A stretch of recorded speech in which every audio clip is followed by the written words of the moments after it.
நீ ஹிந்தி படிச்சுட்டு என்னடா பண்ண போறேன்னு கேட்டா ஒரு அம்மா சொல்லுது, நீ எப்படி பானிபூரி வாங்கி தின்பா அப்படிங்குது. இன்னொரு அம்மா சொல்லுது, நீ டிக்கெட் எடுத்துட்டு போற, அவங்க கிட்ட நீ எப்படி சொல்லுவ இது என்னோட சீட்டுடா எந்திரிச்சு போடான்னு சொல்லி சொல்றதுக்காக ஹிந்தி வேணுங்குது.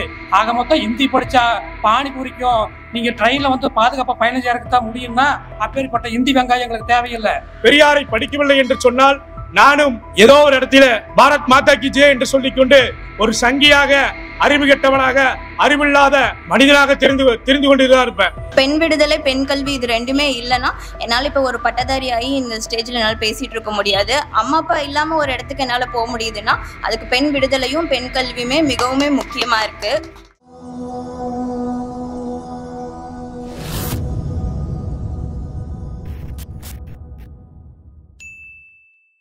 எதற்காக இந்த தலைப்பு? இன்றைக்கு எந்த சூழ்நிலையில இந்த தலைப்பை எடுத்துக்கொண்டு இன்றைக்கு இந்த இடத்துக்கு நாங்கள் வந்து பேசுறோம் அப்படின்னா ஒரே ஒரு சூழ்நிலை தான். இப்போது தேர்தலோ அல்லது மக்களை சந்திக்கக்கூடிய சூழ்நிலையிலோ அரசியல் கட்சிகளுக்கு இல்லை. ஆனா இயக்கங்கள் எப்போதும் மக்கள் நல பணிகளை செய்து கொண்டு, மக்களுக்காக உழைத்துக் கொண்டு, மக்களுக்காக சிந்தித்துக் கொண்டு, மக்களுக்காகவே களமாடி கொண்டிருக்கிற எங்களை போன்ற தேர்தல் அரசியல் சாராத இயக்கங்கள் எப்போதும் மக்களுக்காகவே உழைத்துக் கொண்டிருக்கிற இயக்கம். எதற்காக வந்து இன்னைக்கு இந்த பொதுக்கூட்டத்தை போடுற அப்படின்னா, மானமும் அறிவும் மனிதனுக்கு அழகு என்று சொன்ன தந்தை பெரியாரின் கொள்கை வழி பிரச்சாரத்தின் மூலியமாக இந்த மக்களை மானமும் அறிவும் உள்ள மனிதர்களாக மாற்றி காட்ட வேண்டும் என்பதற்காகவே இந்த பிரச்சாரங்களை கையில் எடுத்துக் கொண்டிருக்கிறோம். எதற்காக இந்த தலைப்பை வைத்துக் கொண்டு இன்றைக்கு இந்த கூட்டத்தில் நாங்க பேசுறோம் அப்படின்னா, இது சம்பந்தமா எங்க பொதுச் செயலாளரும் இந்த கூட்டத்தில் சிறப்பு அழைப்பாளராக பங்கேற்கக்கூடிய நாஞ்சில் சம்பத் ஐயா அவர்களும் பேச இருக்கிறார்கள். மிகப்பெரிய நீண்ட தெளிவான ஒரு சிறப்புரையை வழங்க உள்ளார்கள். எனவே தோழர்கள் இறுதி வரை இருந்து இந்த நிகழ்வினை கேட்டு அரசியல் தெளிவையும் அறிவு தெளிவையும் பெற வேண்டும் என்று கேட்டுக்கொள்கிறேன். அது மட்டும் இல்லாம இன்னைக்கு இந்த சூழ்நிலையில எவ்வளவு பெரிய சிக்கல்கள் தமிழ்நாடு சந்தித்துக் கொண்டிருக்கிறது. இந்த தமிழ்நாடு சந்தித்துக் கொண்டிருக்கிற அனைத்து சிக்கல்களுக்கும் எது தீர்வு அப்படின்னு சொன்னா, பெரியார் அதற்கான தீர்வுகளை எல்லாம் சொல்லிவிட்டு போயிருக்கிறார். அந்த தீர்வுகளைத்தான் இன்றைக்கு நாம் முன்னோக்கி கொண்டிருக்கிறோம். எந்த பிரச்சனை? இன்னைக்கு நம்மளுக்கு வந்து ஜிஎஸ்டி இங்கிருந்து கட்டுறான். ஒவ்வொரு பொருள் வாங்கும் போதும் இங்க இருக்கிற ஒவ்வொருத்தருக்கிட்டையும் ஜிஎஸ்டிக்கான பொருளை வாங்கிடுறான், ஜிஎஸ்டி வாங்கிக்கிறான். வாங்கிட்டு உனக்கு இவ்வளவு எனக்கு இவ்வளவு பங்கு போட்டு பிரிச்சு தர வேண்டியதை நம்ம கிட்ட இருந்து வாங்கிட்டு போயிட்டு நமக்கு எந்த பங்கையும் தர மாட்டேங்கிறான். கேட்டா நீ மும்மொழி கல்விக் கொள்கையை ஏத்துக்க, நான் சொல்றதெல்லாம் நீ கேட்டாதான் உனக்கு எங்க கிட்ட இருந்து நிதி தர முடியும் பகிரங்கமா மிரட்டுறான். அப்படி தர முடியாது, இல்ல நீங்க எங்களுக்கு நிதி தந்துதான் ஆகணும்னு கேட்டா முடியவே முடியாது, உன்னால முடிஞ்சதை பாத்துக்கோங்கிறா. இன்றைக்கு தமிழ்நாடு எந்த ஒரு சூழ்நிலையில இருக்கு? நீ எங்களுக்கு நிதி தரதா இருந்தா தா, இல்லைன்னா தமிழ்நாடு தனியா விட்டு நாங்க தனித்து கூட எங்களால சிறப்பா இயங்க முடியும்னு சொல்ற அளவுக்கு ஒரு தமிழக முதல்வரவா இருந்து சொல்ல முடிகிற அளவுக்கு இன்றைக்கு இந்த அளவுக்கு பாஜக அரசு இப்படி கொண்டு வந்து நிறுத்தி இருக்கு. அப்படி நிறுத்தி இருக்கு. அந்த சூழ்நிலையில இன்னைக்கு இது மட்டும் நம்ம பாமர பொதுமக்களுக்கு எல்லாம் இது தெரியுமா தெரியாதா அப்படிங்கிற நாங்கள் மக்களிடம் கொண்டு செல்வதற்காகத்தான் இந்த கூட்டங்களை நடத்தி உங்களுக்கு இந்த அரசியல் தெளிவை ஏற்படுத்த வேண்டும் என்பதற்காக இந்த இடத்திலே நாங்கள் வந்திருக்கிறோம். ஏன் பெரியாரை வந்து நீங்க ஏத்துக்கிட்டு இன்னைக்கு பேசுறீங்க அப்படின்னா, என்னுடைய வாழ்க்கையில நான் சொல்றேன், ஒருவேளை பெரியாரை படிக்கவில்லை என்று சொன்னால் நானும் ஏதோ ஒரு இடத்துல பாரத் மாதா கி ஜெய் என்று சொல்லிக்கொண்டு ஒரு சங்கியாக, அறிவு கெட்டவனாக, அறிவில்லாத மனிதனாக தெரிந்து கொண்டுதான் இருப்பேன்.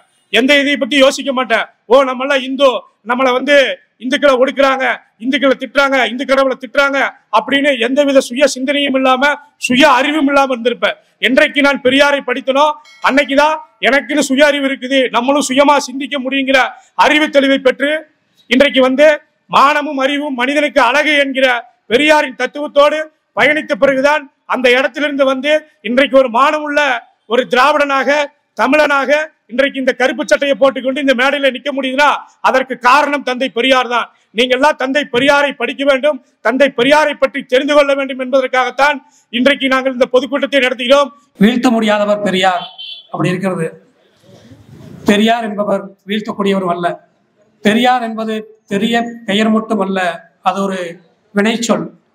பெரியாரை வீழ்த்தப்பட்டால் அது பெரியாருக்கான வீழ்ச்சி அல்ல, நமக்கான வீழ்ச்சி. இந்த மண்ணில் சூத்திரனுக்கு கண்ணை கொடுத்தாலும் கொடு, கல்வியை கொடுக்காதே என்கிற சூத்திர திட்டத்தை 200 ஆண்டுகளாக அடித்து நொறுக்கி இன்று நாம் கல்வி கற்கக்கூடிய நிலையில் இருந்து கொண்டிருக்கிறோம். அதற்கெல்லாம் காரணம் தந்தை பெரியார் அவர்கள். இங்கே ஆடு மாடு வைத்தவனெல்லாம் கல்வி கற்க செய்தது திராவிட இயக்கம். ஆனால் இங்கே ஒரு IAS முடித்தவன் ஆட்டுக்குட்டியை கூட்டிட்டு வந்து இங்கே எல்லாரும் ஆடு வளர்த்தணும்னு சொல்லி ஐஏஎஸ் படிப்பை உதறிட்டு வந்து இங்கே நாடகம் பண்ணிட்டு இருக்கிறான். இன்னொருத்த பார்த்தீங்கன்னா, நான் அரசாங்கம் அமைத்தால் இங்கே எல்லாருக்கும் ஆட்டுக்குட்டி கொடுப்பேன், எல்லாரும் வீடு வீடாக ஆட்டுக்குட்டி மேய்க்கணும், அது இனிமேல் அரசாங்கத்துலேன்னு சொல்லிட்டு தெரியுறான். இந்த 2 முட்டாள்களும் சேர்ந்து கொண்டு இந்த மண்ணில் விதைக்கப்பட்டிருந்த அத்தனை உரிமைகளையும் இன்று வேரொடி மண்ணாக மாற்ற துடித்துக் கொண்டிருக்கிறார்கள். என்னன்னு கேட்டீங்கன்னா, புதிய கல்விக் கொள்கையை ஏற்றுட்டா தான் 5000 கோடி நிதியை ஒதுக்குறாங்கிறான் கல்வித்துறை அமைச்சர். புதிய கல்விக் கொள்கை என்னன்னா, அது பார்த்தா கிட்டத்தட்ட குலக்கல்வி திட்டம். நம்ம முற்பாட்டனெல்லாம் என்ன செஞ்சு கொண்டிருந்தானோ அதை நீ ஏற்றுக்கிட்டா தான் உன் புள்ள வந்து 6ஆம் வகுப்புலேருந்து தொடங்கி பாதி நேரம் கல்வி கற்கணுங்கிறான், பாதி நேரம் வேலை செய்யணுங்கிறான். அந்த வேலையெல்லாம் என்னன்னு கேட்டீங்கன்னா, நம்ம பாட்டை முப்பாட்டை செஞ்சுட்டு இருந்த வேலை. நம்ம என்னென்ன வேலை செஞ்சுட்டு இருந்தோம்? செருப்பு தைக்கிறதும் இந்த மாதிரி தொத்துறவு தொழிலாளியும், மற்றபடி நமக்கான வேலை தச்சு வேலை, விவசாயம், இந்த மாதிரி தான். அவனெல்லாம் பார்த்தா டாக்டராகவும் அர்ச்சகராகவும் மணி அடிக்கிறவனாகவும் உயர்ந்த தொழில் செய்யக்கூடியவனா இருந்தான். அவனுக்கு அது போதும். அவன் சொல்றது வந்து அவனுக்கானது தான். நீ குலத்தை தான் செய்யணுங்கிறது. ஆனா நமக்கு அப்படி இல்லை. நம்ம போராடி பெற்ற கல்வி இதுதான். நம்ம மாணவர்கள் தான் முதல் தரமா இந்த கல்வியை படிச்சுட்டு இருக்கிறான்.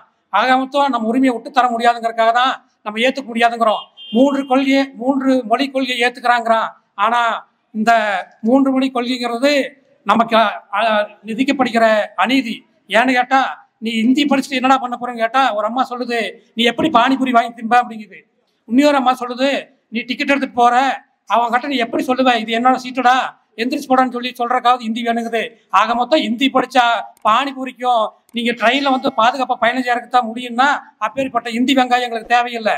அதே போல நீ என்னென்ன சொல்றியோ, ஒருத்தனாவது படிச்சு ஹிந்தினால இது ராக்கெட் விட்டான், அங்க போனா இங்க போனான்னு சொல்றியா?